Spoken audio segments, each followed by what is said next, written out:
luar biasa buat kita semua. Dan sebelum itu, saya ingin bertanya dulu nih kepada kakak-kakak yang sudah hadir. Apakah ada yang suka masih ngerasa gelisah akan masa depan? Ada? Atau ada yang sering galau dan merasa khawatir terhadap sesuatu yang belum terjadi sebelumnya, tapi kita udah khawatir duluan gitu. Ada nggak kakak di sini? Boleh dong on mic-nya. Ada Aku, ya. saya Kak, Masya Allah. Iya ya, termasuk aku juga suka kayak gitu ya. Betul, ada. Betul. Nah, sambil ini ya, sambil kita memulai untuk bersiap-siap dan berkonsentrasi juga nih ya. Boleh dong kakak-kakak kirimkan emoticon di kolom komentar yang menggambarkan ini. Mau bahagia, sedih, galau, takut mungkin, atau apa aja. Silahkan kirim emoticonnya yang sesuai perasaan kakak-kakak semua pada hari ini. Ada yang bingung nih ya, Kak Nadira. Ada yang love nih Kak Elvira, Masya Allah. Oh, ada yang juga sedih, ada yang bahagia, ada yang tenang, banyak sekali ya. Masya Allah. Wah, ini udah luar biasa, udah siap-siap berarti ya semua untuk mengikuti seminar pada hari ini. Wah, banyak sekali. Jadi lucu-lucu ya, kirim emoticonnya. Baik. Nah, kakak-kakak, pertanyaan-pertanyaan ini seringkali muncul ya di benak kita. Bahkan kadang-kali kita lupa bahwa kita ini sebenarnya punya Allah gitu, zat yang maha kuasa atas segala sesuatu yang terjadi dalam hidup kita. Tapi kadang kita mikir juga, apakah pertanyaan-pertanyaan tadi seperti gelisah, khawatir, eh, merupakan tanda-tanda bahwa kita itu eh, akan tergerusnya kepercayaan kita terhadap Allah. Nah, ada rasa takut juga kan ya terhadap hal tersebut. Jadi, alhamdulillah nih, dengan adanya webinar pada hari ini, kita insya Allah bisa terjawab nih segala pertanyaan-pertanyaan tersebut. Dan alhamdulillah, materi yang akan disampaikan tentang menata dunia lewat jalur langit ini, yang akan disampaikan oleh ahlinya nih ya, yakni Teh Konita. Nah, dan alhamdulillah mungkin Teh Konit sudah ada di Zoom meeting pada hari ini. Assalamualaikum Teh Konit. Apakah sudah hadir? Waalaikumsalam warahmatullahi wabarakatuh. Masya Alhamdulillah Allah, sudah hadir. Alhamdulillah. Alhamdulillah. Bagaimana kabarnya Teh? Alhamdulillah baik. Alhamdulillahirrahmanirrahim ya. Kita senang sekali bisa bertemu dengan Teh Konit pada hari ini. Dan langsung saja mungkin ya kakak-kakak semua sudah siap-siap untuk menerima materi pada hari ini. Dan tentunya siapkan catatannya, siapkan fokus terbaiknya. Kita langsung saja ya, Teh. Teh kita mulai aja ya. Menata dunia lewat jalur langit yang akan disampaikan oleh Teh Konita.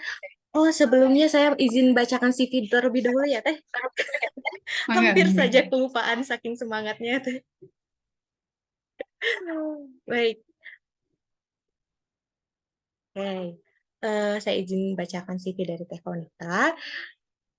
Nama Teh Farah Konita, ibu dengan satu orang putri, S1 Jurnalistik Fikkom Unpad, aktivismenya kepalestinaan Smart 171 atau Solidarity of Muslim for Al-Quds Retaken. Terus ada komunitas keislaman dan temani tempat iman dan ilmu. Dan beliau ini adalah seorang penulis, yakni ada Seni Tinggal di Bumi, Nyala Semesta, Hidup Satu Kali Lagi, dan Bertemu Dewasa. Nih, bagi kakak-kakak yang belum follow, ayo cepetan follow dari Instagram Teh Konita, yakni di @konita bukan double ini, triple O Konit ya, seperti itu. Dan ada juga Teh Konit ini memiliki podcast Cinta Lewat Cerita ya, Teh. Masya Allah sekali, Alhamdulillah. Berikut, tadi itu adalah CV dari Teh Konit, dan langsung saja kita persiapkan diri kita untuk fokus mendengarkan materi pada Teh Konit. Kepada Teh, saya persilahkan Teh. Alhamdulillah. Terima kasih Teh Alfa. Saya izin share screen ya. Sebelumnya suaranya jelas kah? Jelas teh, alhamdulillah. Oke, Alhamdulillah.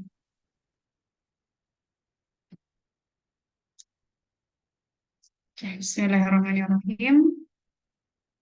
Assalamualaikum warahmatullahi wabarakatuh. Alhamdulillahirabbil alamin. Puji dan syukur kita panjatkan kehadirat Allah Subhanahu wa taala atas nikmatnya yang tidak terhingga, nikmat sehatnya dan terkhususnya nikmat iman yang masih Allah berikan kepada kita.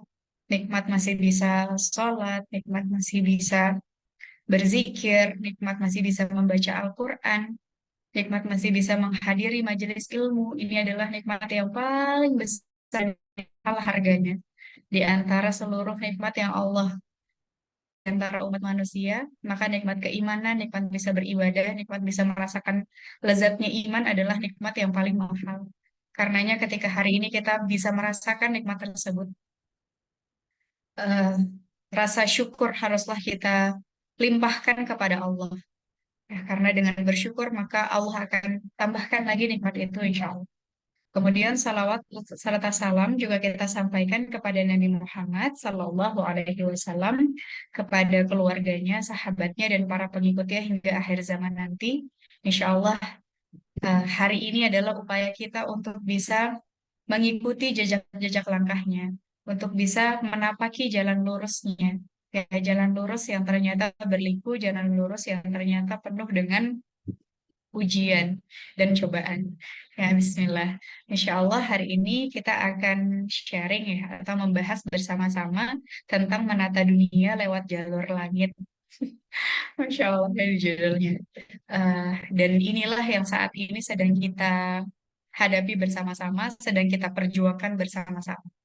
Menata dunia kita, menata kehidupan kita masing-masing. Dan setiap orang ya pasti punya impiannya masing-masing. Setiap orang punya targetnya masing-masing, punya gambarannya masing-masing tentang bagaimana kehidupannya akan kita lukis.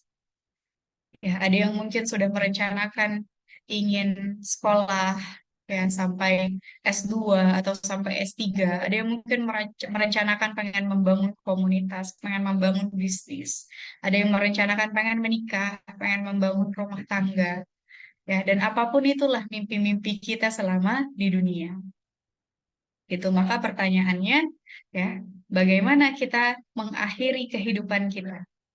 Apakah kita akan mengakhirinya dengan baik? Apakah mimpi-mimpi itu akan membawa kita ke surga? Apakah mimpi-mimpi itu akan membawa kita mampu bertatap muka dengan Allah, bertemu dengan Rasulullah, berkumpul dengan Rasulullah dan para sahabat-sahabatnya di surga tertinggi?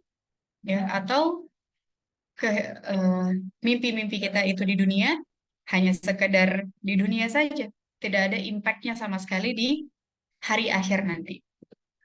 Gitu, maka ketika kita sedang memperjuangkan kehidupan kita, kita sedang menata dunia, menata mimpi-mimpi kita, kita akan menemui berbagai macam hambatan. Kita akan menemui berbagai macam ujian. Kalau Teteh mengilustrasikannya, kita akan menemui berbagai macam gelombang demi gelombang kehidupan yang mungkin akan membuat kita babak belur, yang mungkin akan membuat kita takut, yang mungkin akan membuat kita bingung, bikin kita insecure, overthinking, bikin kita merasa cemas akan masa depan. Ya, dan akhirnya mungkin akan membuat kita bertanya, ya Allah, kenapa hidupku begini? Ya, inilah ombak-ombak realita yang mungkin hari ini sedang kita hadapi dalam ujian dan takdirnya masing-masing. Ketika kita punya mimpi dan ternyata untuk menuju ke sana tidak semudah yang kita pikirkan, tidak semudah yang kita rencanakan. Ya, ada yang ternyata Allah berikan musibah, ya, apakah kehilangan harta, apakah kehilangan Allah ambil sementara kesehatannya, ya, atau mungkin ada yang diterpa ujian dalam rumah tangganya, ada yang mungkin ditinggal pasangan hidupnya, ada yang mungkin Allah ambil buah hatinya, ada yang mungkin bertemu dengan orang yang menzoliminya, ya, dan berbagai macam ya takdir-takdir kehidupan dan berbagai macam ujian-ujian kehidupan. Yang mungkin akhirnya kita bertanya, "Ya Allah, kenapa hidupku begini? Ya Allah, kenapa jadinya seperti ini ya?" Dan mungkin kita merasakan pahit, merasakan sedih, merasakan kecewa, merasakan sering menangis, yang mungkin kita pendam sendiri semua derita itu, yang mungkin kita pendam sendiri semua hal-hal yang menyakitkan itu. Maka ketika kita menemui hal-hal yang menurut kita pahit, yang menurut kita memayahkan, yang menurut kita membuat kita sering menangis, membuat kita sering insecure dan overthinking, yang harus kita pahami tentang hakikat kehidupan adalah bahwa sesungguhnya kalau kita lihat di Quran surat Al-Balad ayat 4, Allah berfirman, "Laqad khalaqnal insana fi kabad." Sungguh kami telah menciptakan manusia berada dalam susah payah, kabad, artinya susah payah. Dan inilah hakikat kehidupannya manusia.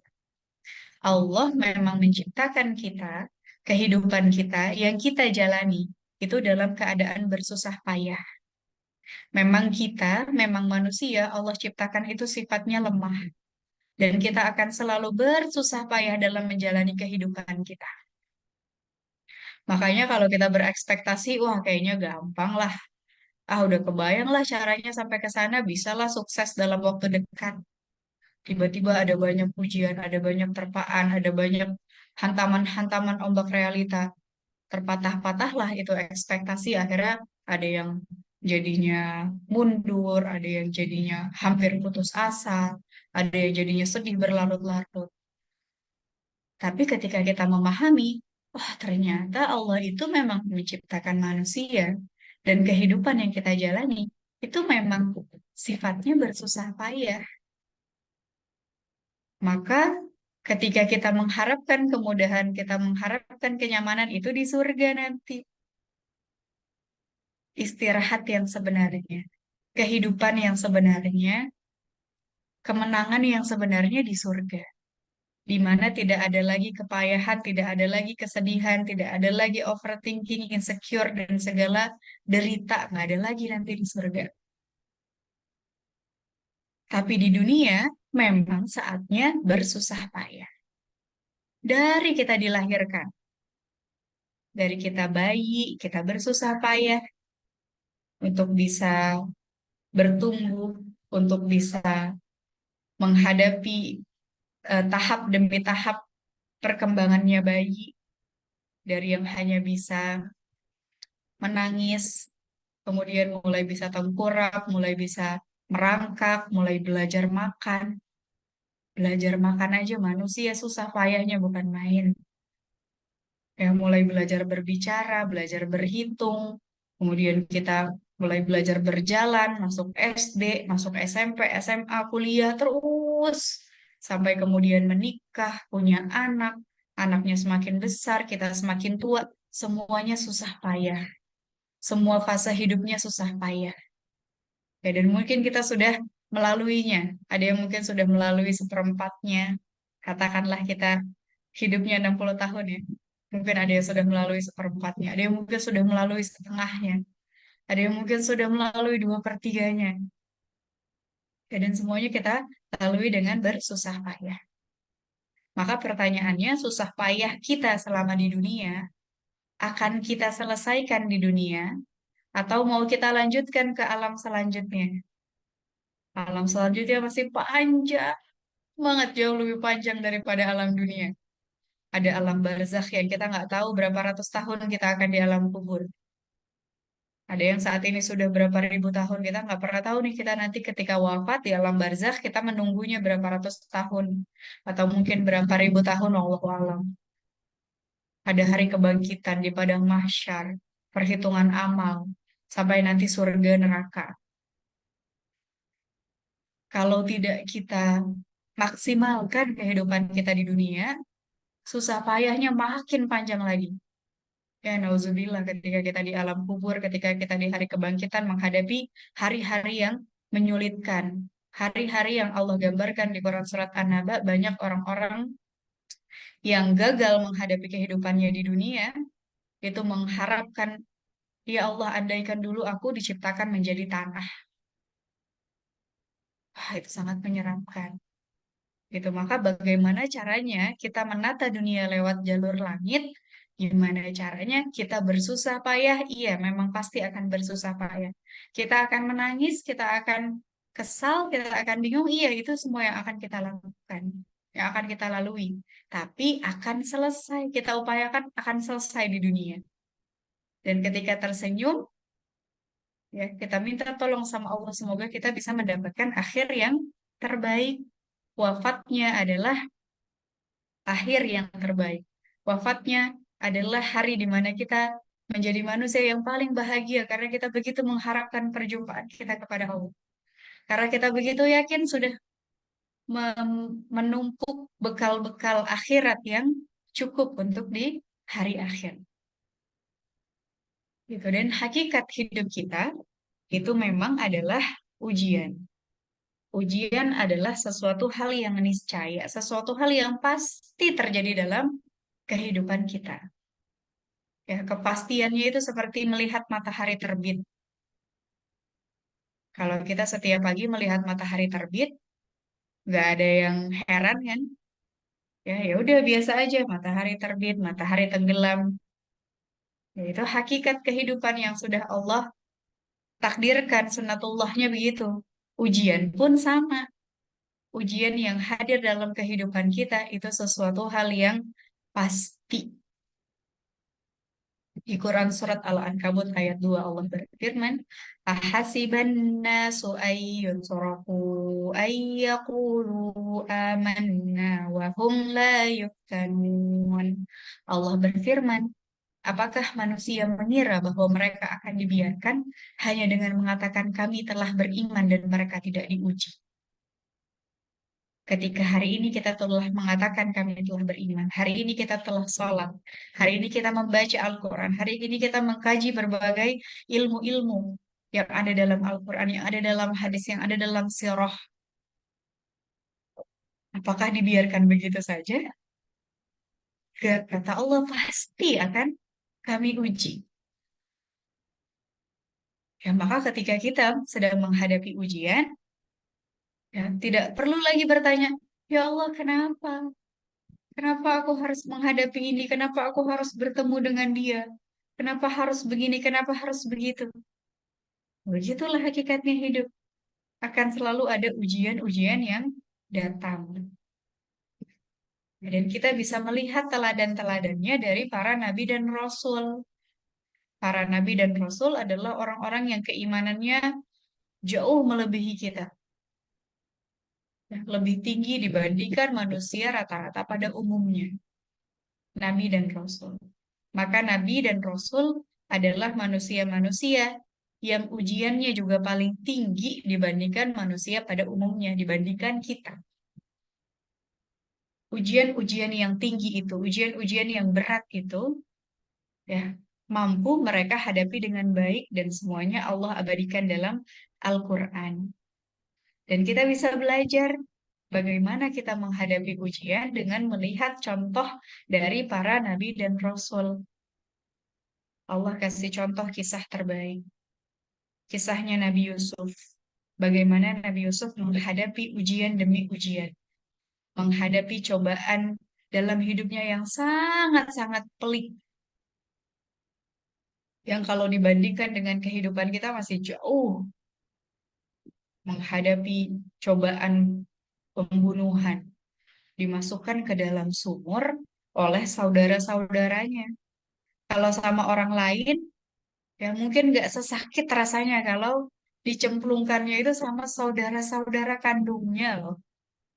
Ini kakak-kakaknya yang tadinya tujuannya mereka mau main sama-sama, mau pergi berburu bersama-sama, tapi malah dicemplungkan ke dalam sumur. Sumurnya gelap, kecil, lembab. Ketika diselamatkan, bukan diselamatkan ternyata, tapi kemudian dijual human trafficking. Ya. Human trafficking dijadikan budak, ketika dijadikan budak mendapatkan pelecehan seksual oleh Zulaikha.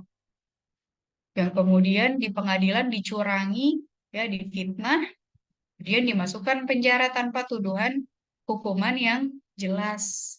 Baru setelah itu Allah balikan keadaannya. Bagaimana Nabi Yusuf kemudian menjadi bendaharawan Mesir, kemudian Allah angkat derajatnya. Jadi Masya Allah Nabi Yusuf bisa menghadapinya dengan sabar, dengan ridho kepada Allah.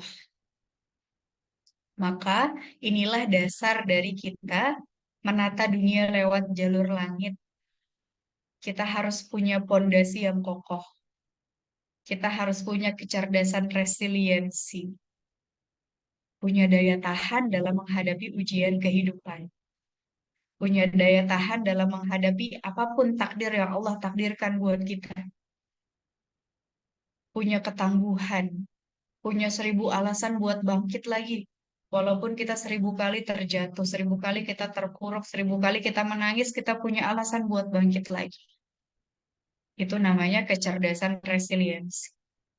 Dan ini jauh lebih penting daripada kecerdasan yang sifatnya kognitif. Ya, kecerdasan kita belajar, kita menghafal, ya itu juga penting dan itu sangat dibutuhkan untuk kita beramal. Tapi yang lebih penting dari itu adalah kita punya kecerdasan resilience, daya tahan menghadapi berbagai macam ombak kehidupan dalam samudera yang ganas. Allah sudah ajarkan buat kita, biar kita jadi orang-orang yang resilience. Yang terpenting adalah ridho. Kita punya kemampuan ridho kepada Allah, kepada apapun takdir yang Allah berikan kepada kita. Dan ridho kepada Allah ini harus dilandasi dengan keimanan. Gak bisa kalau iman kita nggak kuat, kita akan susah ridho kepada Allah. Kita akan banyak bertanya, ya Allah kenapa begini, ya Allah kenapa begitu. Ya, kita akan mungkin marah kepada Allah. Ya, mungkin kita merasa, ya Allah, aku sudah beribadah, aku sudah berusaha menjadi orang yang solih, yang solihah. Kenapa musibah ini datang kepadaku? Kayak gitu jadinya kalau nggak ridho. Seakan-akan ketika kita sudah menjadi orang yang taat, Allah harus menghadirkan hal-hal yang seluruhnya baik di mata kita. Tidak seperti itu cara Allah bekerja. Tapi ketika kita ridho kepada Allah, kita yakin apapun yang terjadi dalam kehidupan kita, apakah itu musibah, apakah itu hal-hal yang membuat kita menangis, yang membuat kita takut, yang membuat kita bingung, yang membuat kita kelelahan, itu semua yang terbaik di mata Allah. Kita menerima, karena kita yakin itu semua yang terbaik di mata Allah. Mungkin di mata kita, kita masih belum ngerti kenapa begini, kenapa begitu.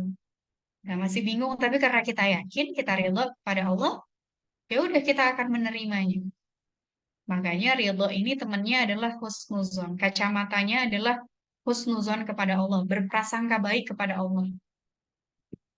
Mau sesakit apapun hati kita.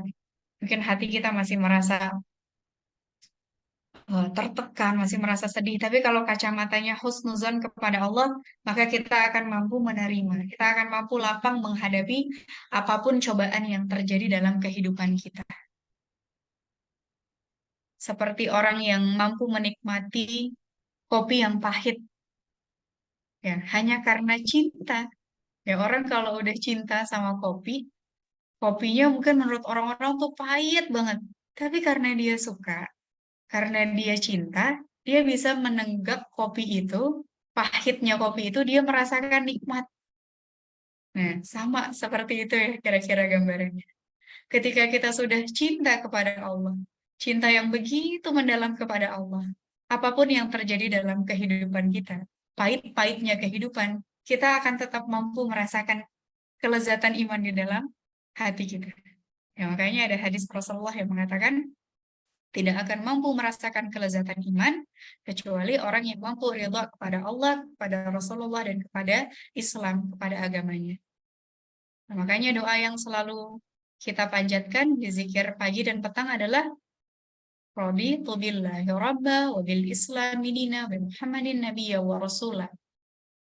Ya Allah, aku ridho kepada Allah, kepadamu, kepada Allah, kepada Islam, kepada agama ini, kepada Rasulullah. Makanya kita bisa melihat bagaimana Rasulullah itu sangat tenang dan sangat bahagia menjalani kehidupannya, walaupun cobaannya banyak banget. Ada doa yang begitu indah yang dipanjatkan Rasulullah, yang menunjukkan bagaimana ridhonya Rasulullah kepada Allah. Ketika selesai berdakwah di Taif, dengan perjalanan yang sangat jauh, sangat terjal, jalan kaki yang mendaki bukit-bukit batu untuk menyampaikan risalah Islam, untuk berdakwah. Ya Allah yang perintahkan berdakwah. Sampai sana ternyata disambitin batu, sampai berdarah-darah kakinya Rasulullah. Dan sampai harus berlindung, sampai harus berlari. Pernah nggak kita kayak gitu? Berdakwah sampai ujiannya itu disambitin pakai batu rame-rame sama seisi kota.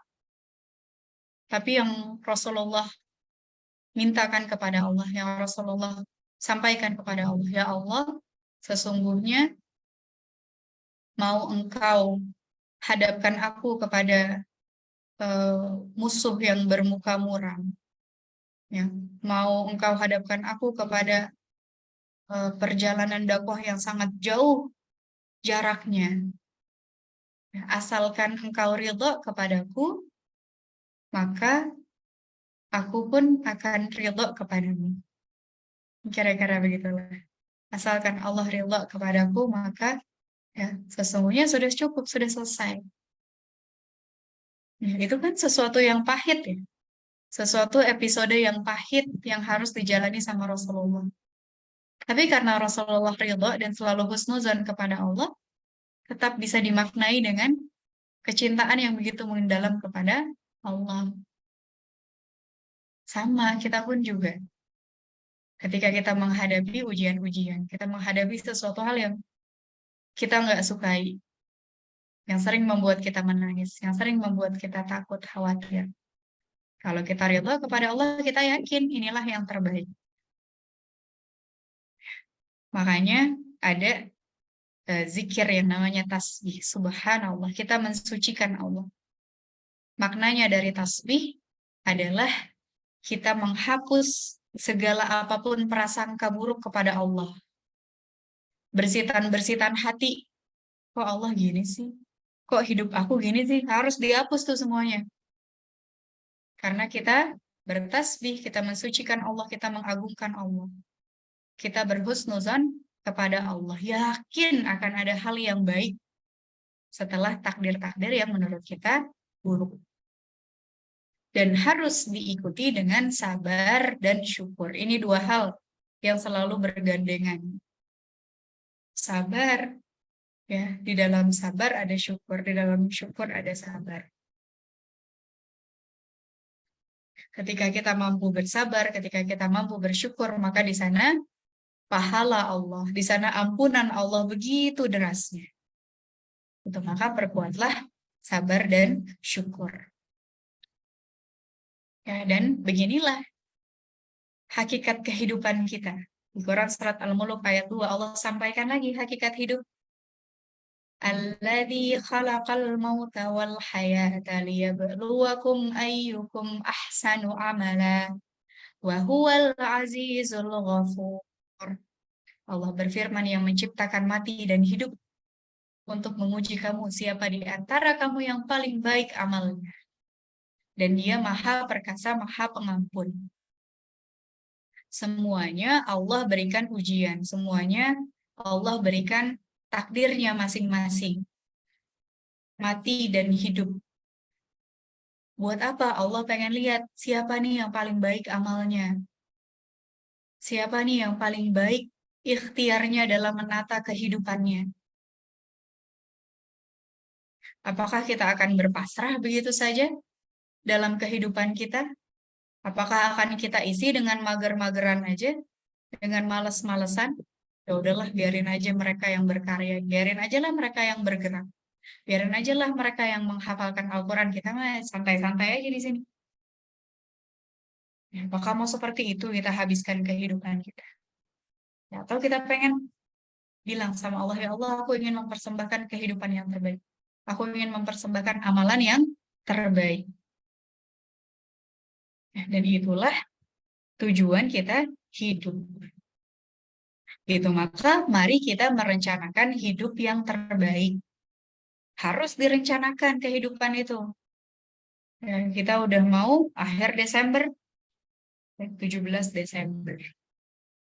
Kita ingat-ingat lagi, di Januari 2023 apa sih yang kita inginkan?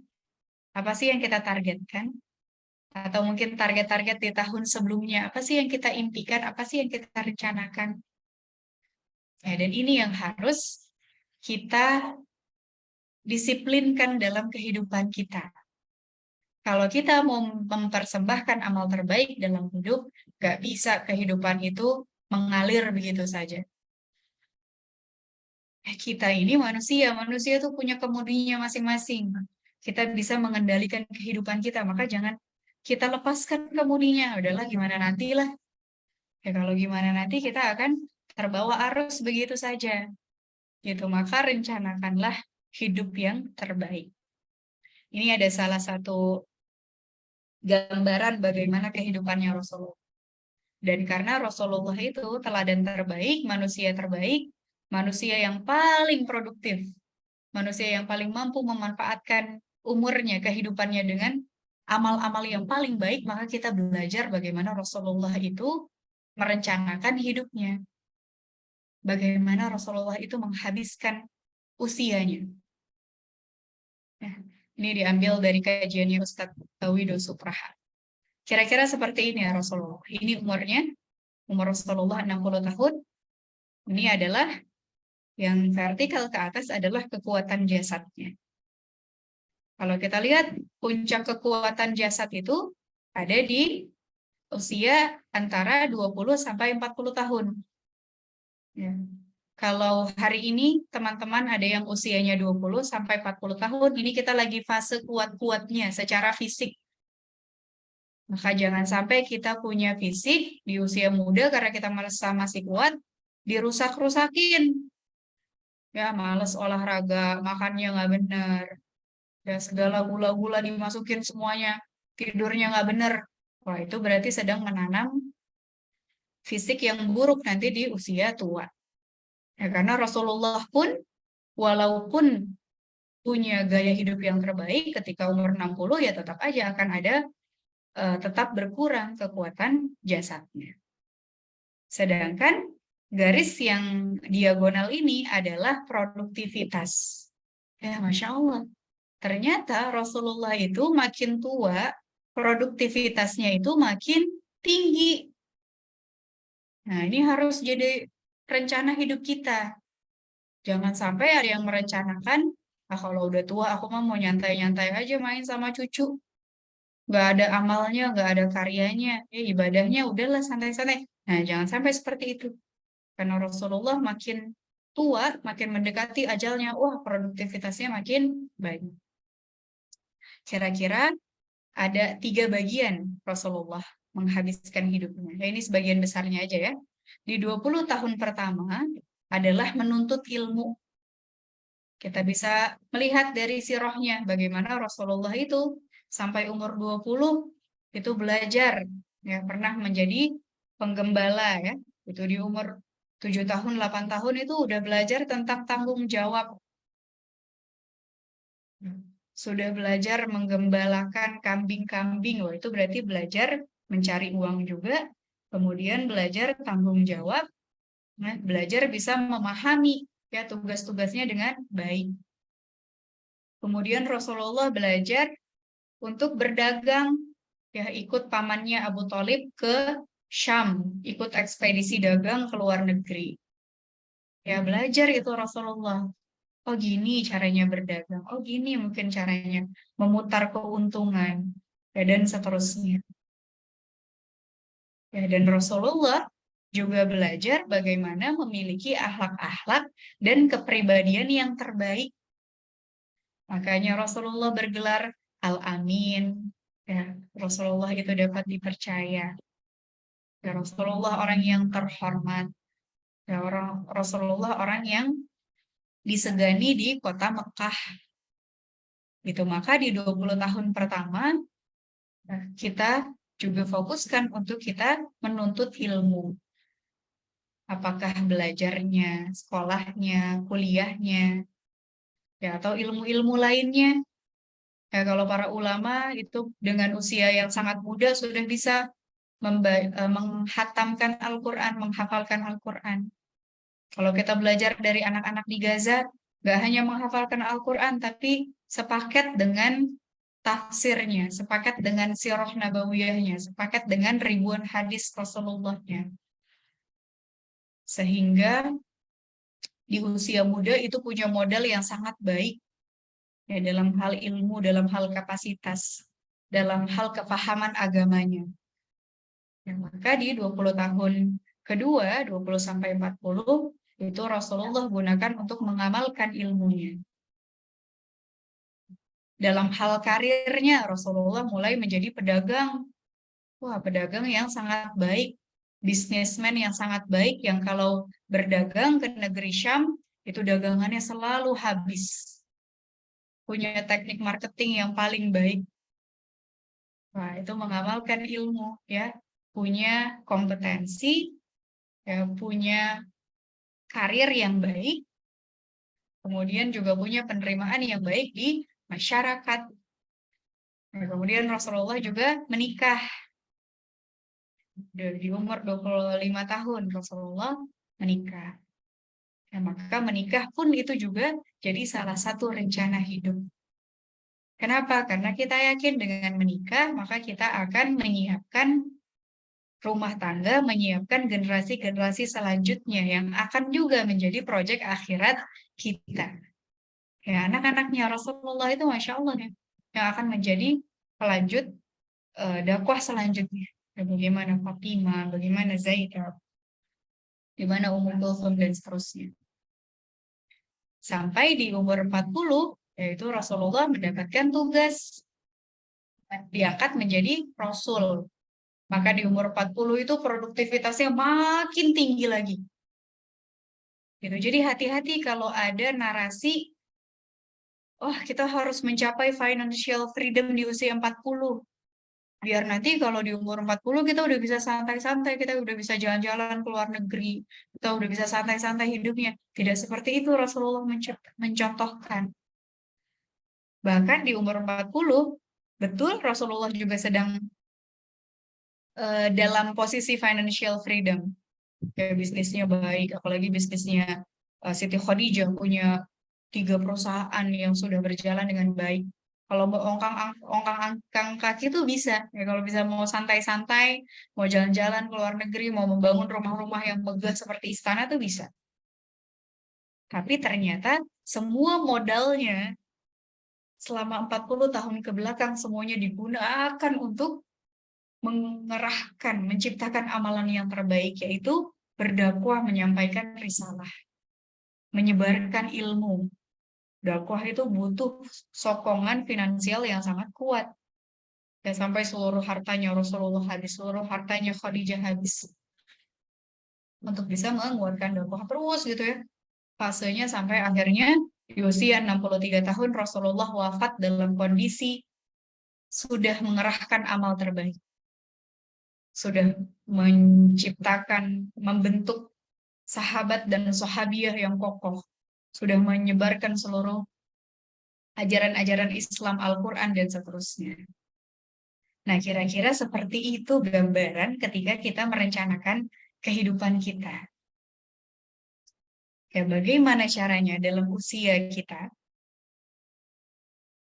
bisa mempersembahkan amal terbaik untuk akhirat. Teh, berarti nggak boleh cari uang, teh. Ya boleh. Rasulullah pun tadi juga berdagang. Rasulullah pun tadi juga membangun karirnya. Tapi semua karir, semua uang itu, semua kekuatan finansial itu hanyalah sarana untuk menciptakan amal terbaik, bukan tujuan. Tujuannya adalah surga. Tujuannya adalah pertemuan dengan Allah dan Rasulullah. Tujuannya adalah mendapatkan ridho Allah dan Rasulullah. Sarana-sarananya dengan kompetensi kita, dengan keilmuan kita, dengan profesi kita, dengan karir kita, itu sarana-sarana untuk menciptakan kehidupan terbaik. Maka motivasi kita hari ini berbisnis, motivasi hari ini kita belajar, motivasi hari ini kita mencari uang, agar kita bisa mempersembahkan amal terbaik. Gimana caranya semuanya tuh bisa kita konversi jadi pahala? Ya, karena strategi kita merancang kehidupan yang pertama adalah think from the end. Kita berpikir dari ujungnya. Apa ujungnya? Kematian. Suatu hari kita bakal mati. One day. Bayangkan hari di mana Allah mencabut nyawa kita. Bayangkan hari di mana jantung kita sudah berhenti berdetak, kita sudah dinyatakan wafat, pakaian kita hanyalah kain kafan, kita dibungkus kain kafan, kemudian kita dimasukkan ke dalam liang lahat, dan itulah rumah kita. Kemudian satu persatu keluarga kita meninggalkan kuburan, meninggalkan tempat terakhir kita, anak-anak kita, orang tua kita mungkin kalau masih hidup, saudara-saudara kita, teman-teman kita semuanya meninggal. Tinggal kita sendiri bersama amal kita dan Allah. Harta yang kita kumpulkan nggak dibawa ke dalam kubur. Karir yang kita bangun, rumah yang kita bangun, nggak ada yang dibawa ke dalam kubur. Semuanya udah selesai di dunia. Itu yang kita pikirkan. Kira-kira di masa itu, di saat kita sudah di dalam kubur, apa amal yang kita bawa? Apa bekal yang kita bawa? Nah, seperti itulah kita merancang kehidupan. Pikirkan kematian. Banyak-banyaklah memikirkan kematian. Oh, karena kita akan mati, karena kita akan di dalam kubur itu bersama amal-amal kita, maka kita bangun kapasitas diri kita. Harus menjadi yang seperti apa nih kita? Biar kita bisa mendapatkan akhir yang terbaik, biar kita bisa dikatakan sukses di mata Allah. Bukan hanya sukses di mata manusia, sukses di mata Allah. Oh, agar kita bisa mengajarkan, ya, biar kita bisa punya kontribusi yang baik untuk masyarakat, kontribusi yang baik untuk dakwah, kontribusi yang baik buat keluarga kita. Oh, kita berarti harus punya kapasitas. Kapasitas dibangun dengan apa? Oh, berarti kita harus jadi orang yang mencintai ilmu, yang suka belajar. Ya, ada yang belajar ilmu-ilmu di bangku kuliahnya, juga belajar ilmu-ilmu agamanya. Yaitu upaya kita membangun kapasitas. Atau misalnya ada yang merencanakan, aku pengen punya skill ini, kemudian ikut webinar, atau ikut les ini, ikut les itu, apapun lah. Intinya produktivitas yang akhirnya membangun diri kita punya nilai, punya sesuatu yang bisa kita persembahkan, yang bisa kita jadikan manfaat untuk orang banyak. Kita belajar dari Abu Hurairah sebagai seorang sahabat, perawi hadis terbanyak, 5.000 hadis lebih. Abu Hurairah ini berusaha membangun kapasitasnya agar punya amalan. Dia bertekad pengen bisa meriwayatkan hadis Rasulullah sebanyak-banyak. Dalam kondisi bisa dikatakan miskin, bisa dikatakan miskin dan melarat, nggak punya apa-apa. Bahkan sekedar kertas dan pulpen pun Abu Hurairah nggak punya. Ya, buat meriwayatkan hadis mungkin kita pikir, oh paling nggak kita harus mencatat ya, punya buku, punya pena. Abu Hurairah nggak punya karena nggak punya uang. Tidurnya pun di Masjid Nabawi. Tapi dengan takdir Allah yang seperti itu, dia menggunakan otaknya. Bismillah Allah berikan Abu Hurairah ini punya kemampuan menghafal yang sangat kuat. 5.000 hadis itu semuanya dihafal di dalam kepalanya tanpa pernah dituliskan. ya, dan disiplinnya luar biasa. Sepanjang hidupnya, ya, malamnya itu dihabiskan dibagi menjadi 3 untuk menghafal hadis-hadis Rasulullah, untuk beribadah, dan untuk istirahat. Setiap malam. Ya nggak ada tuh ketika malam hari sebelum tidur scrolling-scrolling dulu berjam-jam. Sebelum tidur nonton film dulu berjam-jam. Nah, santai-santai dulu lah. Ini tekadnya Abu Hurairah untuk bisa menciptakan amal terbaik. Wah, luar biasa. Nah, kita juga harus punya rencana-rencana seperti itu. Atau bagaimana Imam Bukhari menciptakan amal terbaiknya. Punya menelurkan karya hadis ya, sahih, riwayat sahih Bukhari.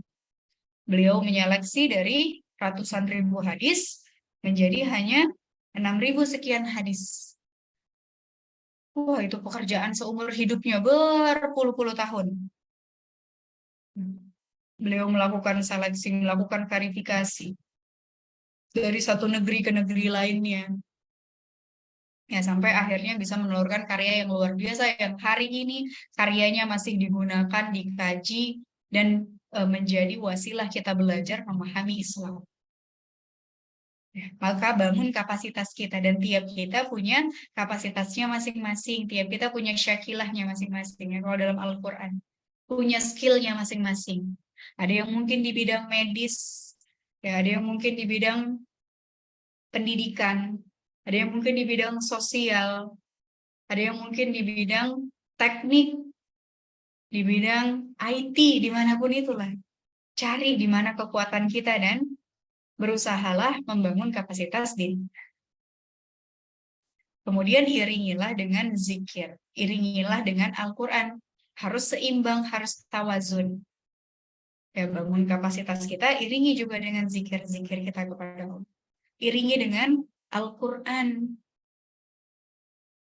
Ya, karena ini yang akan selalu menjaga kita, yang selalu mengingatkan kita.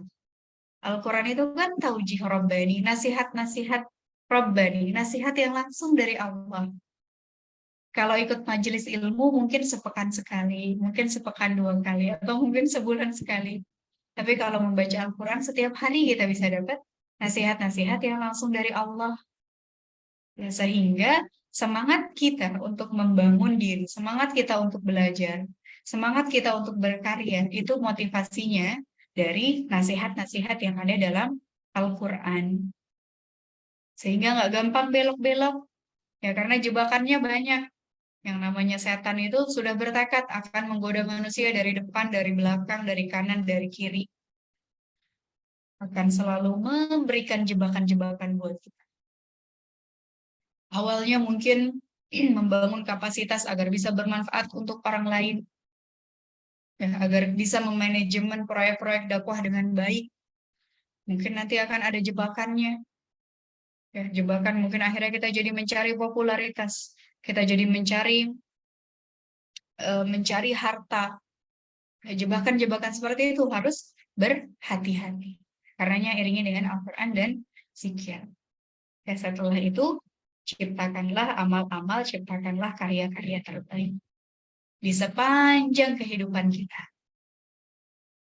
Ya, untuk seorang ibu, dan untuk seorang perempuan, mungkin ada yang amal-amal terbaiknya adalah dengan mendidik anak-anaknya dengan sebaik-baiknya. Ya, berikhtiar, mendidik anak-anaknya menjadi anak yang soleh-solihah, menjadi anak-anak yang dekat dengan Al-Quran, yang akan menjadi muslihah, yang akan menjadi da'iyah, yang akan menjadi mujahidah. Wah, itu juga karya yang sangat besar.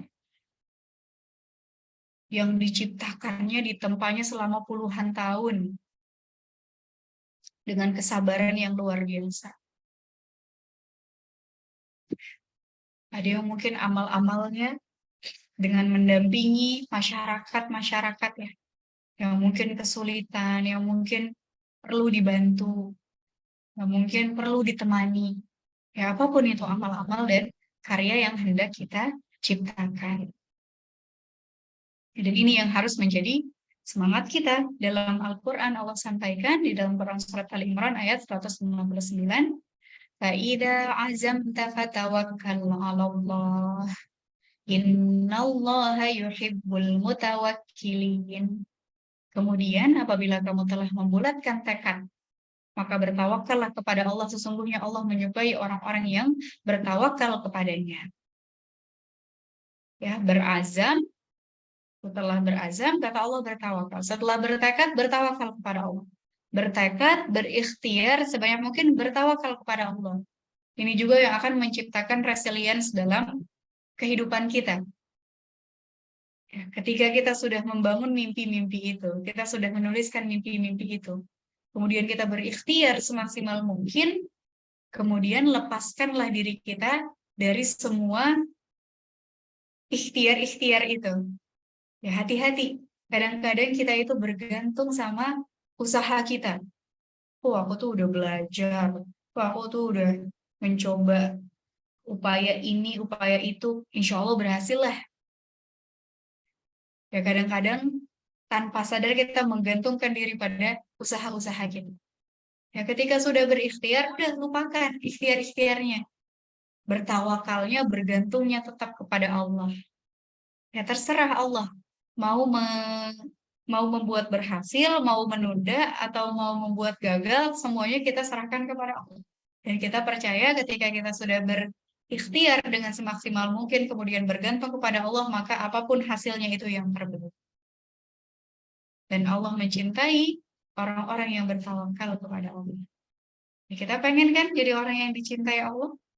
Maka kita harus bertawakal kepada Allah, gantungkan semuanya kepada Allah, terserah Allah. Ya, ini yang membuat kita jadi orang yang anti overthinking. Ya, kadang-kadang kalau kita sedang punya mimpi-mimpi, kita sedang berusaha mencapai target-target kita, kita sering overthinking. Ya. Kenapa kita overthinking? Karena kita memikirkan sesuatu hal yang bukan menjadi ranah kita. Urusan hasil, urusan masa depan, itu ranahnya Allah. Gak usah kita pikirin. Urusan kita apa? Urusan kita ikhtiar. Bab ikhtiar, bab berdoa, itu urusan kita. Udah pikirkan di situ. Insya Allah nggak overthinking. Kalau kita berpikirnya tentang usaha. Ya udah pikirin aja strategi ini gimana, selanjutnya seperti apa yang harus kita lakukan, apa yang harus kita maksimalkan. Tapi kalau yang kita pikirkan ranahnya Allah, nanti gimana ya di masa depan? Nanti bakalan sukses nggak ya? Nanti kalau gagal gimana ya? Nanti kalau nggak ada yang bantuin aku gimana ya? Nanti kalau aku sendirian gimana? Kalau semuanya pergi? Ya overthinking lah kita kalau kita mikirin hal-hal yang memang tidak akan mungkin ada jawabannya. Gitu, maka kita harus bisa mendisiplinkan otak kita, pikiran kita. Kalau memang babnya manusia berikhtiar, ya udah kita pikirkan dengan baik. Strategi demi strategi, cara demi cara.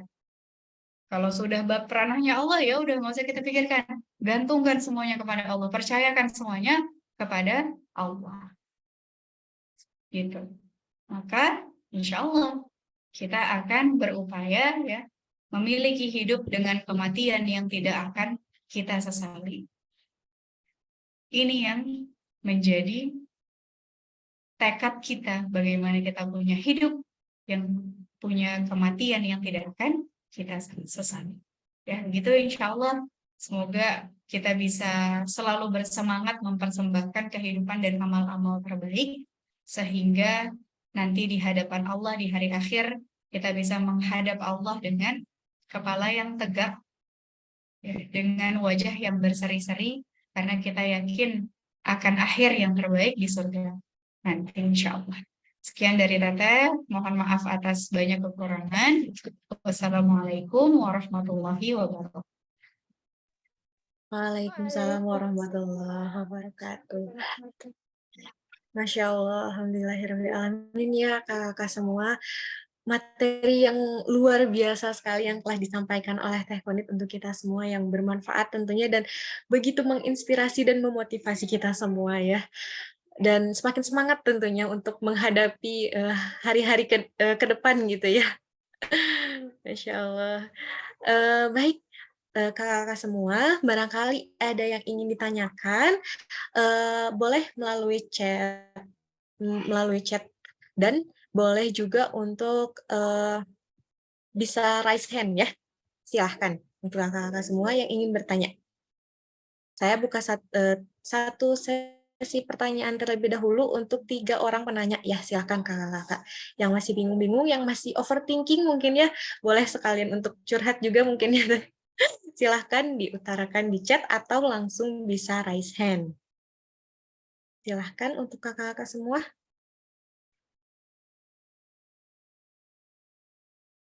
Boleh. Nah, mungkin sambil menunggu ya Teh, saya izin bertanya dulu. Kan tadi materinya ada yang tentang kecerdasan resiliensi ya Teh. Nah, itu tuh saya lebih menekankan ke yang sabarnya sih ya. Kadang kan kalau saya sendiri itu suka sangat sulit untuk menghadapi kesabaran itu. Termasuk ketika kita memiliki rencana-rencana yang sudah disusun, tapi pengen cepet-cepet terwujud gitu. Nah, gimana sih Teh caranya kita mengendalikan diri supaya kita tuh harus bisa sabar untuk menghadapi itu gitu. Enggak semuanya bisa instan kayak gitu. Eee, Terus kalau misalnya dimotivasi oleh cerita-cerita Rasulullah atau misal para nabi yang sabarnya luar biasa gitu. Tapi kadang mikir juga, tapi kan aku bukan nabi gitu, aku tidak bisa sesabar itu gitu. Kayak kadang capek sendiri gitu Teh. Nah itu kayak gimana sih pengendalian supaya kita tuh bisa sabar seperti itu Teh? Ya, Masya Allah. Pertama yang harus kita pahami, sabar itu tanpa batas. Ya. Kita memang bukan para nabi, dan karenanya ujian kita pun tidak seberat para nabi dan rasul. Maka insya Allah kalau para nabi dan rasul bisa sabar, insya Allah pun kita bisa sabar juga dengan kapasitas dan ujian kita masing-masing. Nah, itu yang harus kita yakini, sabar itu tanpa batas. Jadi kalau ada yang bilang, udah kesabaran aku udah habis, belum, masih bisa sabar lagi. Insya Allah. Dan yang harus kita yakini, ya kata Allah di Quran Surat Al-Baqarah kan, La yukallifullahu nafsan illa wus'aha. Tidaklah Allah membebani seseorang, melainkan sesuai dengan kesanggupannya. Itu janjinya Allah. Dan kita yakin kalau Allah sudah berjanji, maka pasti benar. Allah mengatakan, kalau kita diuji, kalau kita Allah berikan sebuah beban dalam pundak kita, maka itu sesuai dengan kapasitas kita. Itu yang harus kita yakini.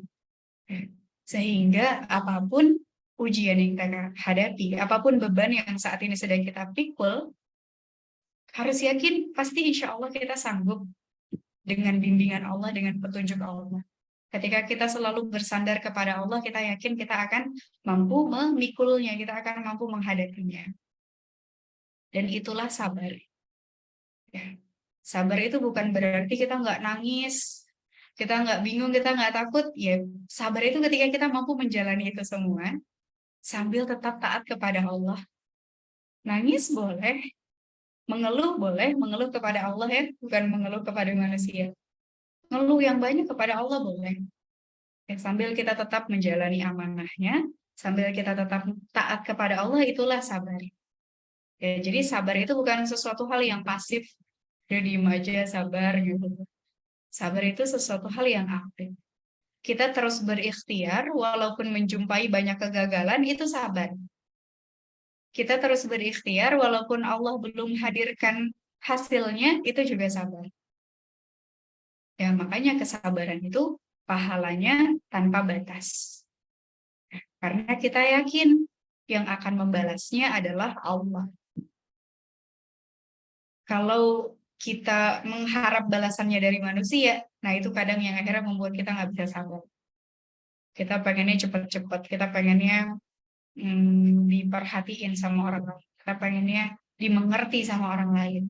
Kalau mengharapnya sama manusia akan susah buat saya.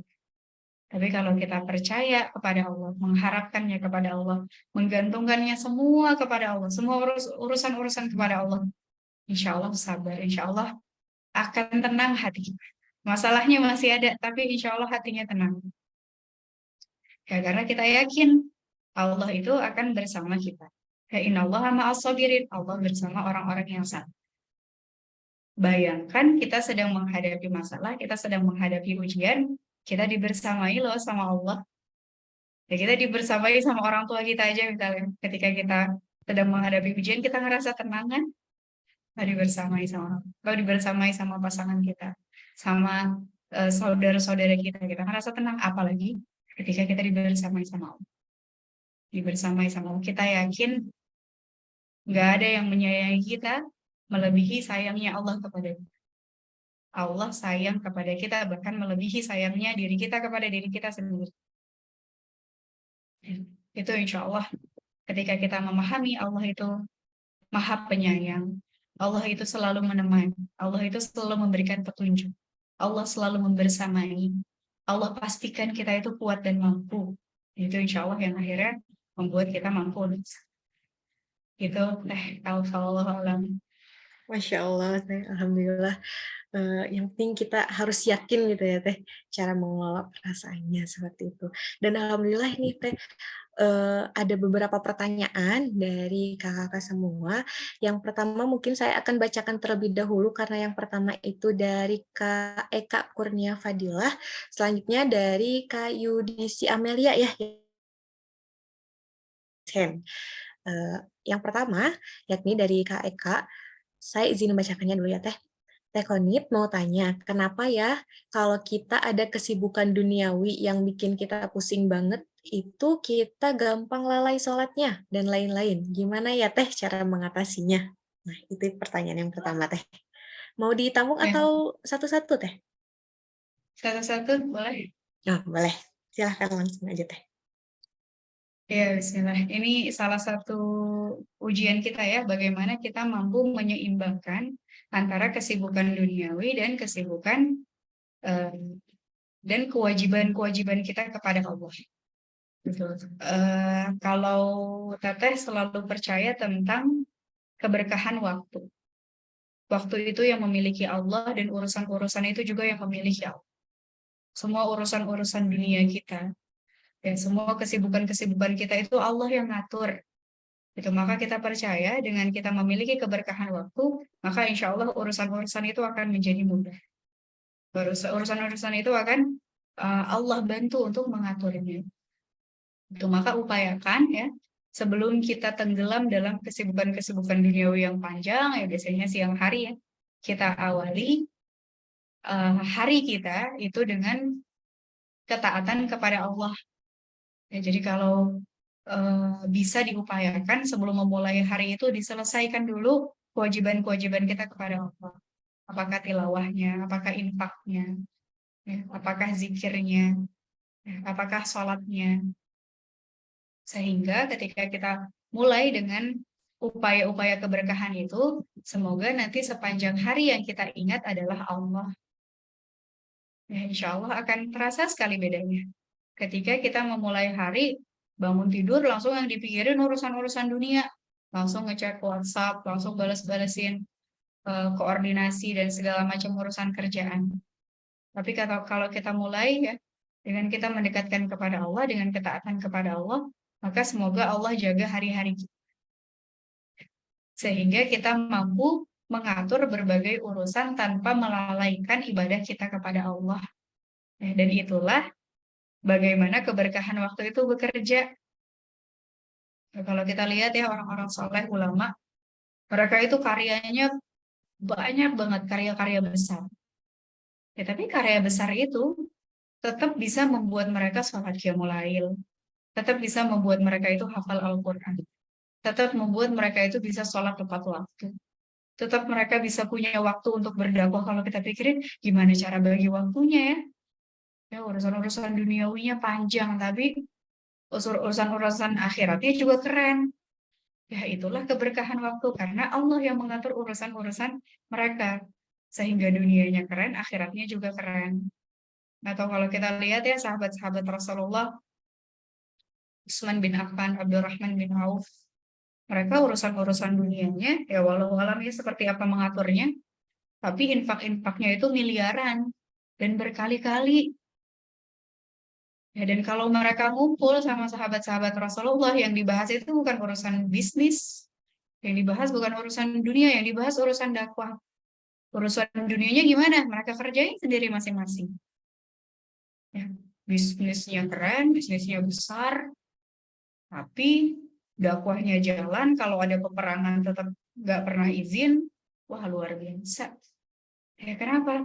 Karena ketaatan mereka yang luar biasa kepada Allah, sehingga dunianya pun, ya, urusan-urusan kesibukan dunianya pun tetap membuat mereka mengingat Allah, tetap membuat mereka taat kepada Allah. Ya, ini juga yang kita upayakan. Bagaimana saat kesibukan dunia tetap kita mengingat Allah. Kalau bisa kita melakukan pekerjaan sambil diselingi dengan zikir-zikirnya. Misalnya ada waktu menunggu 5 menit aja, isi dengan bersalawat, ya, isi dengan beristighfar. Ya, atau ada pekerjaan yang bisa kita sambil dengar, kuping kita masih nganggur, isi dengan sambil mendengarkan murotal, sehingga kesibukan duniawi tidak membuat kita melupakan Allah. Sehingga kita tetap akan bersiap siaga, oh 5 menit lagi sholat. Oh sebentar lagi waktu sholat, insya Allah Allah jaga urusan dunia dan urusan akhirat. Gitu, walau alam. Masya Allah ya, Alhamdulillah. Semoga jawaban dari Teh Konit menjawab pertanyaan dari Kak Eka ya. Baik, selanjutnya pertanyaan dari Kak Yudisi Amelia. Silahkan Kak. Bismillahirrahmanirrahim. Assalamualaikum warahmatullahi wabarakatuh. Terima kasih Kak Teh Elva dan Teh Konit atas waktunya. Izinkan saya bertanya. Tadi di kalimat terakhir Teh Konit kan ada kalimat hiduplah dengan kematian yang tak akan disesali. Luar biasa gitu kalau misalnya kita bisa mati dalam keadaan tidak menyesal gitu Teh. Tapi sekarang gitu dalam keadaan hidup saja kadang saya terutama gitu masih sering menyesal terhadap apa-apa yang saya kerjakan kemarin gitu, dan itu akan terbawa terus gitu. Maksudnya gimana ya, akan berdampak ke aktivitas saya sekarang dan nanti gitu. Karena, ya itu tadi, terpikir semua yang udah saya lakukan di belakang, gitu. Dan kalau misalnya kalau misalnya penyesalan-penyesalan itu, gimana ya, terus menumpuk gitu, apakah di akhir gitu, saya bisa ya mencapai tujuan yang seperti kalimat Teh Konit nyatakan tadi kan, hiduplah dengan kematian yang tak akan disesali. Itu gimana caranya saya memulai untuk agar tidak menyesal ketika di kematian nanti gitu Teh. Terima kasih. Masya Allah. Bismillah ya, setiap kita itu punya perasaan insecure. Insecure akan hal-hal yang telah lalu. Ya, mungkin kita merasa ada keputusan-keputusan hidup yang salah yang kita ambil. Kalau kita merasa kayaknya belum optimal ya manajemen waktunya, masih banyak sia-sianya, masih banyak lalainya, atau ada kesalahan-kesalahan yang kita lakukan. Maka kita perlu pandai memanajemen rasa insecure itu. Rasa insecure itu sebenarnya baik selama kita mampu mengendalikannya. Ketika tadi ada perasaan takut, ya merasa bersalah, merasa menyesal, merasa belum mengerjakan yang terbaik, ya, merasa ada hal-hal yang kita sesali lah di masa lalu, itu harus kita maknai sebagai hal yang baik. Kenapa? Karena ketika kita merasa belum sempurna, ketika kita merasa ada yang salah, maka kita punya upaya untuk memperbaiki. Nah, ini cara kita memanajemen insekuritas akan ketakutan. Ya, ada perasaan, oh iya, masih banyak salah, masih banyak lalai, maka kita harus berusaha menjadi orang yang lebih baik lagi. Dengan apa? Dengan rasa harap, Karena Rasulullah itu mengajarkan kita ketika hidup, ketika beramal, iringilah dengan rasa takut dan rasa harap. Rasa takut akan kesalahan di masa lalu itu bagus, tapi jangan isinya rasa takut semua. Kalau isinya rasa takut semua, khawatirnya kita jadi putus asa, udahlah nggak ada harapan lagi. Udahlah kita mah emang udah jelek, udah ahlul neraka lah kayak gitu. Nah itu jadinya buruk kalau udah sampai putus asa. Karena yang boleh putus asa hanya setan, hanya iblis. Iblis boleh putus asa karena memang akhirnya udah pasti neraka. Banyak banget Allah berikan harapan-harapan dan motivasi di dalam Al-Quran. Kenapa? Karena kita memang perlu harapan itu. Biar kita selalu berbenah. Kata Allah di Quran 3, Allah berfirman, wahai orang-orang yang melampaui batas terhadap diri mereka sendiri, janganlah berdosa dengan rahmat Allah. Kalau sendiri yang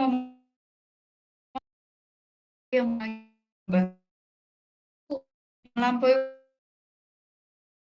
juga hamba-hamba. Wah, kurang romantis apa itu Allah, kurang sayang apa itu sama Allah. Kenapa? Karena Allah pengen menunjukkan, ayo jangan hilang harapan, kata Allah. Ayo terus mengejar rahmat Allah ya. Terus mengejar amal-amal terbaik dalam kehidupan ya. Terus bertaubat kepada Allah ya. Seberapapun kotor dirimu, seberapapun menyesalnya perasaan hati kita, seberapapun merasa tidak pantasnya kita untuk kepada Allah, kata Allah jangan nyerah ya. Karena Allah pengen kita selalu punya harapan. Harapan untuk jadi orang yang lebih baik. Harapan untuk bisa meraih surga. Harapan untuk punya kematian yang tidak akan pernah kita sesali. Ya begitu juga sebaliknya. Gak boleh juga kalau kita sampai takut. Ah, kayak saya mah udah baik lah, insya Allah surga lah. Nah, nggak boleh juga kayak gitu. Karena ketika seperti itu, kita jadi tidak menyadari kesalahan-kesalahan kita. Kita tidak menyadari kekurangan-kekurangan kita. Ya, maka harus seimbang antara rasa takut dan rasa harap. Ya, sehingga tadi kita mampu mengelola rasa insecure itu dengan baik, sehingga insecure-nya jadi positif terhadap kehidupan kita. Gitu, wallahualam. Masya Allah. Alhamdulillah. Gimana Kak Yudisi? Sudah terjawab ya? Alhamdulillah. Makasih Teh. Alhamdulillahirrahmanirrahim. Baik, Masya Allah ya, Teh, banyak sekali pertanyaan sebetulnya di chat, di kolom chat, karena berhubung kita terbatas dengan waktu ya, sebetulnya memang banyak sekali mungkin yang ingin ditanyakan oleh kakak-kakak peserta semua, tapi qadarullah karena sudah sore, mungkin hanya ditambah satu pertanyaan atau dua pertanyaan, Teh? Boleh? Enggak, insya Allah. Ya. Baik, selanjutnya yakni pertanyaan dari Kak Sofi, yakni Teh Konit izin bertanya, bagaimana caranya agar kita konsisten untuk menjalankan kebaikan dan berada di jalan kebaikan? Seperti itu, Teh. Ya, bismillah. Untuk bisa konsisten, untuk bisa istiqomah, pertama banyak-banyaklah minta tolong sama Allah. Berdoa minta tolong sama Allah. Doanya Rasulullah, ya Allah janganlah engkau serahkan diriku kepada diriku walau hanya sekejap saja. Ya bahkan sekelas Rasulullah pun tidak ingin kehilangan pertolongan dan petunjuk dari Allah. Ya maka bagaimana dengan kita? Jangan sampai kita yang penuh dengan dosa ini nggak pernah minta tolong sama Allah, nggak pernah merasa butuh sama Allah ya. Nauzubillah. Maka banyak-banyaklah berdoa sama Allah, ya Allah berikanlah keistiqomahan. Ya Allah berilah hidayah, ya Allah berilah petunjuk kepada kami, ya Allah. Yaitu yang harus selalu dimintakan dalam setiap sholat-sholat kita, yang menjelang tidur kita, dalam waktu-waktu mustajab, dikabulkannya doa-doa, minta terus sama Allah di keistiqomahan. Ya. Kemudian, milikilah amalan-amalan harian. Amalan harian yang akan kita kerjakan, baik dalam kondisi semangat, kondisi malas, kondisi mager, kondisi futur, apapun itu, tetap harus kita kerjakan. Amalan harian minimal Ya, kalau istighfar yang nggak bisa 100 kali seperti Rasulullah 10 kali. Kalau nggak bisa zikir yang kubro, yang sugro, yang singkat-singkat aja. Tilawah mau semalas apapun, upayakan misalnya 5 halaman lah. Kalau sholat sunnahnya malas banget, minimal sholat waktunya dijaga tepat waktu.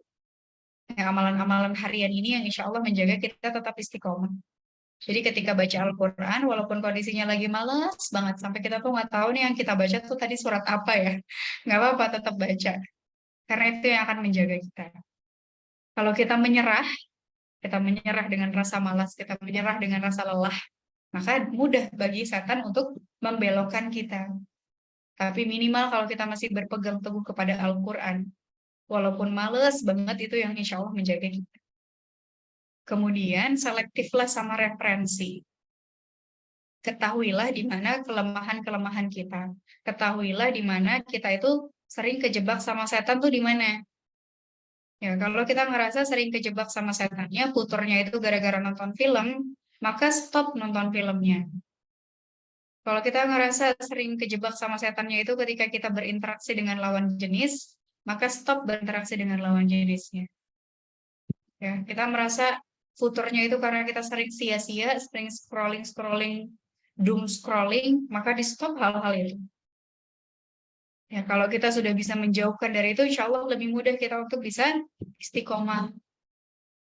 Yaitu ibaratnya kita itu naruh tulang-tulang di sekitar kita yang membuat anjing-anjing itu mendekat ke arah kita. Ya, buang ya hal-hal yang akan membuat setan itu mendekat, jadi jalan masuknya setan tuh dibuang, disingkirkan, diganti referensinya. Referensi-referensi yang akan mendekatkan kita kepada Allah. Ganti bacaan bukunya. Ya, Sirah Nabawiyahnya sudah dibaca atau belum? Ya, tafsir-tafsir Al-Qurannya sudah dibaca atau belum? Ya, tontonan-tontonannya di YouTube ganti dengan kajian-kajian yang akan mendekatkan kita kepada Allah. Ya, agenda-agenda sia-sianya kita ganti dengan agenda yang bermanfaat. Kemudian lingkungan. Bersamailah orang-orang yang solih. Walaupun membersamai orang-orang yang solih itu capek. Ya, misalnya, aduh jadi banyak amanah dakwahnya nih kalau membersamai sama mereka. Bismillah. Atau kita ngerasa insecure. Aduh, kita mah yang paling gembel di sana. Udah banyak hafalannya, kita masih juz 30. Gak apa-apa. Bersamai orang-orang yang soleh. Bersamai lingkungan-lingkungan yang baik. Karena itu yang menjaga kita. Walaupun kita ngerasanya nggak pede, kita ngerasainnya capek, atau mungkin kita ada ngedumel-gedumelnya. Aduh, jadi susah ya, jadi ribet ya kayaknya kalau bersamai orang-orang yang soleh. Tapi itu insya Allah yang menjaga kita. Tetap di jalan yang lurus. Jadi berdoa kepada Allah, kemudian milikilah amalan-amalan harian minimal, kemudian ganti referensi-referensi kita dengan yang baik, dan terakhir bersamai diri kita dengan orang-orang yang soleh. Wallahu a'lam. Baik, alhamdulillah. Semoga jawaban dari Teh Konit bisa menjawab pertanyaan dari Kak Sofi ya. Baik, ini ada sekitar kurang lebih 6 pertanyaan lagi sebenarnya, tapi karena waktunya kita sampai 17.30 ya dan hampir maghrib juga, mungkin pertanyaan-pertanyaan dari kakak-kakak semua nanti semoga kita bisa bertemu kembali gitu ya Teh di webinar-webinar selanjutnya dan mungkin bisa langsung ditanyakan ke Teh Konit melalui Instagram mungkin ya, yang belum silahkan untuk follow Instagram Teh Konit. Baik, sebelum ditutup dan sebelumnya mohon maaf juga kepada kakak yang sudah bertanya. Terima kasih dan mohon maaf karena tidak sampai pertanyaannya. Semoga di lain waktu bisa dipertanyakan kembali. Baik, sebelum kita tutup, apakah ada closing statement dulu dari Teh Konit? Silahkan Teh.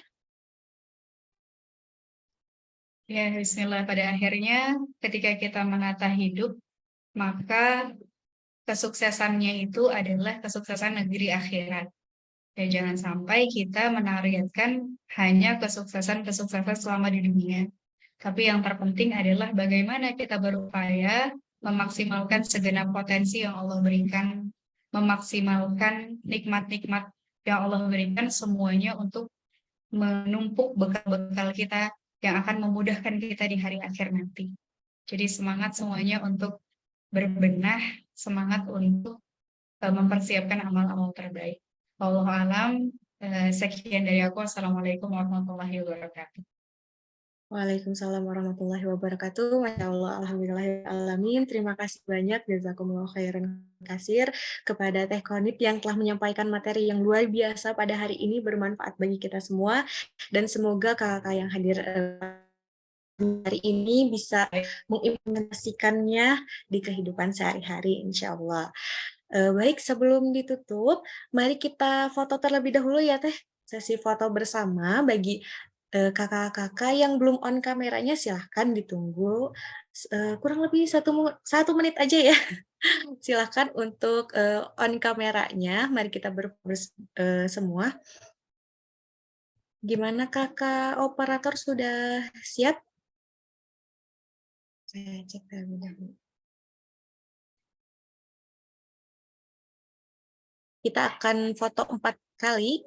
Jadi bagi kakak-kakak silahkan tetap tersenyum ya, karena kita nggak tahu ada di slide berapa kakak hadir gitu. Jadi dipersiapkan senyum terbaiknya. Baik, siap ya? Dalam hitungan ketiga boleh tersenyum. Siap, 1, 2, 3.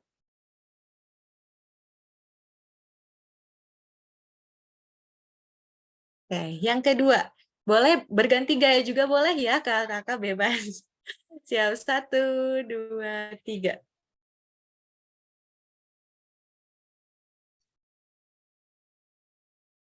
Oke, yang ketiga, silakan. 1, 2, 3.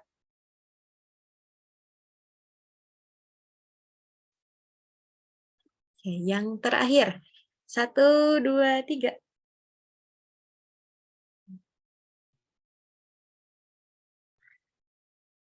Masya Allah, alhamdulillahirrahmanirrahim, kakak semua. Saya ucapkan terima kasih banyak dan mohon maaf juga bagi kakak-kakak yang sudah bertanya tapi tidak tersampaikan ya. Semoga kita bisa bersilaturahmi di lain hari. Alhamdulillahirrahmanirrahim, kita ucapkan kita telah berada di sesi akhir ya. Terima kasih kepada Teh Konita dan terima kasih juga kepada kakak-kakak yang telah hadir. Mohon maaf bila ada kesalahan. Jangan lupa untuk terus follow IG sharingacademy.id karena akan ada webinar-webinar selanjutnya ya kakak-kakak, insya Allah. Terima kasih. Mohon maaf bila ada kesalahan. Wassalamualaikum warahmatullahi wabarakatuh. Waalaikumsalam Terima kasih banyak warahmatullahi Teh Konit, wabarakatuh. Masya Mohon Allah. maaf lahir batin. Jazakumullah khair. Syukron Teh Konit.